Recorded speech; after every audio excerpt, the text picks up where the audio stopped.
প্রিয় ভিউয়ার্স, আসসালামু আলাইকুম। আপনারা জানেন শেরপুর ৩ আসনের জামাতি ইসলামের মনোনীত প্রার্থী আলহাজ মোহাম্মদ নুরুজ্জামান বাদল মৃত্যুবরণ করেন। তো ওনার মৃত্যুবরণের কারণে শেরপুর ৩ আসন, শ্রীপর্তি জিনেগাতি আসন বাংলাদেশ জামাতি ইসলাম মনোনীত প্রার্থী সংসদ সদস্য এবং জেলা জামাতের সেক্রেটারি আলহাজ নুরুজ্জামান বাদল ৫১ বছর মারা যায়। ওই আসন নির্বাচন স্থগিত করা হচ্ছে।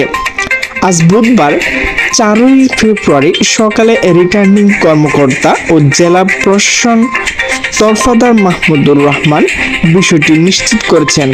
তিনি বলেন, আইনের ১৭ নম্বর অনুচ্ছেদে উপধারায় বলা হয়েছে, যদি মনোনয়নপত্র প্রত্যাহারের সময়সীমা পার হওয়ার পর এবং ভোট গ্রহণের আগে কোনো বৈধভাবে মনোনীত প্রার্থী মৃত্যুবরণ করে তবে সংশ্লিষ্ট আসন নির্বাচনী কার্যক্রম তাৎক্ষণিকভাবে বাতিল করতে হবে।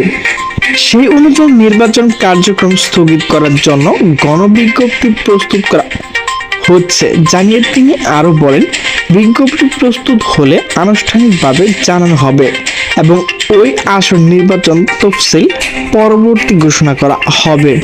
শেরপুর ৩ আসনের আলহাজ মোহাম্মদ নুরুজ্জামান বাদল, তো ওনার মৃত্যুটা কিন্তু শেরপুর জেলা বাংলাদেশ জামাতি ইসলাম আমির মাওলানা হাফিজুর রহমান তিনি জানান, চিকিৎসাধীন অবস্থায় আলহাজ নুরুজ্জামান বাদল শেষ নিঃশ্বাস ত্যাগ করেন।